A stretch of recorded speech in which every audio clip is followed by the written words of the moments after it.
Assalamualaikum warahmatullahi wabarakatuh. Perkenalkan, nama saya Ishak Tato.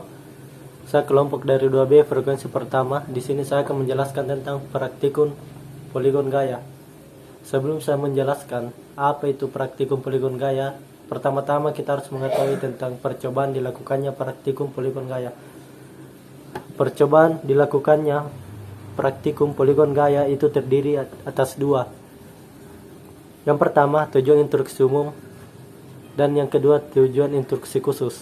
Tujuan instruksi umum itu terdiri atas dua. Yang pertama, kita dapat memahami konsep penyusun gaya, dan yang kedua, kita dapat menerapkan konsep metode poligon gaya pada sistem yang bekerja lebih dari dua gaya. Dan yang kedua, tujuan instruksi khusus. Tujuan instruksi khusus juga terdiri atas dua. Yang pertama, kita dapat menentukan besarnya sudut dari gaya yang terbentuk dan menggambarkannya, serta yang kedua yaitu menentukan atau menghitung jumlah resultan gaya baik secara analitis dan grafis. Ya, itulah tadi tujuan percobaan dilakukannya praktikum poligon gaya. Nah, di sini saya akan menjelaskan tentang apa itu poligon gaya. Poligon gaya adalah bentuk dasar yang terdiri dari garis lurus yang bergabung untuk membentuk sirkuit atau rantai tertutup. Poligon gaya berasal dari kata poligon yang berarti poli. Poli itu banyak dan gon itu titik. Yang kita maksud di sini adalah poligon yang digunakan sebagai kerangka dasar pemetaan yang dimiliki titik-titik di mana titik ini mempunyai sebuah koordinator X dan Y. Poligon juga dapat disebut pengukuran segi banyak yang merupakan salah satu titik di lapangan. Jadi dapat kita simpulkan bahwa poligon gaya adalah suatu rangkaian garis lurus koordinat suatu dengan lainnya menjadi bentuk tertentu segi banyak berurutan dan segi banyak yang tidak berurutan dengan tidak persegi.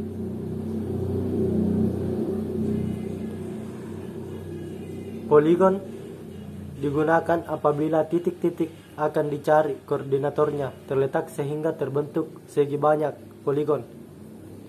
Pengukuran dari penataan kerangka dasar horizontal yang bertujuan untuk memperoleh koordinator X dan Y, serta pengukuran titik dalam pengukuran poligon sendiri mengandung arti dari salah satu metode dalam persatuan penentuan titik yang lain.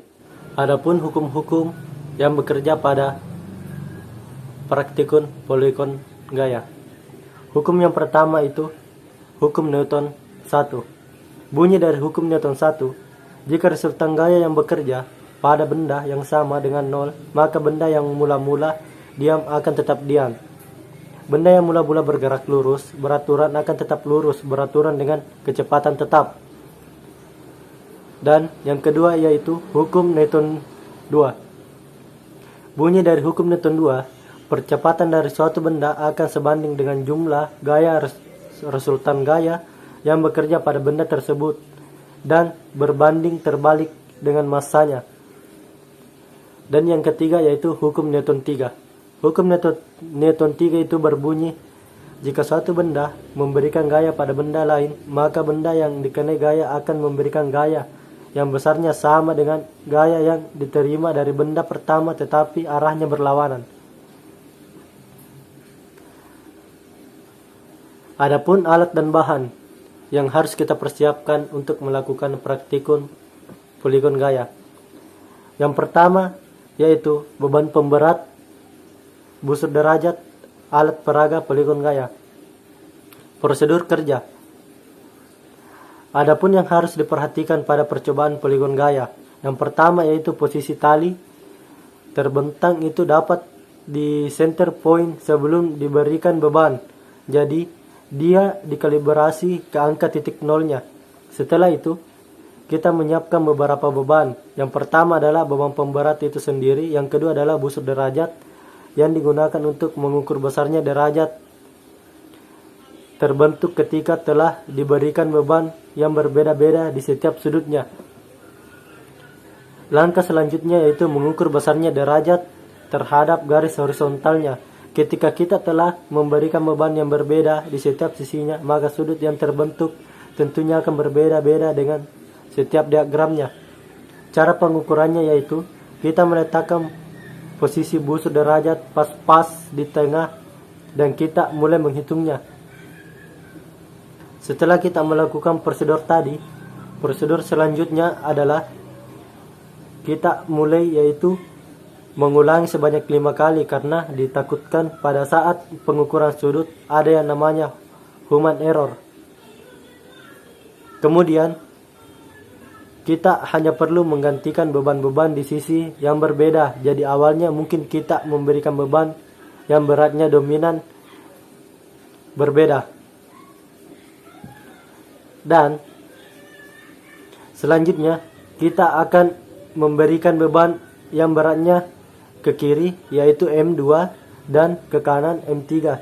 Jadi sudut yang terbentuk nantinya mungkin cenderung ke lari ke sebelah kiri.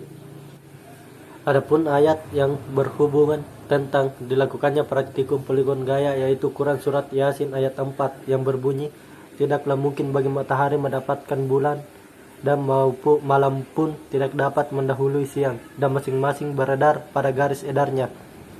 Itulah tadi materi yang saya bawakan tentang praktikum poligon gaya. Jika ada kata-kata yang kurang menyenangkan,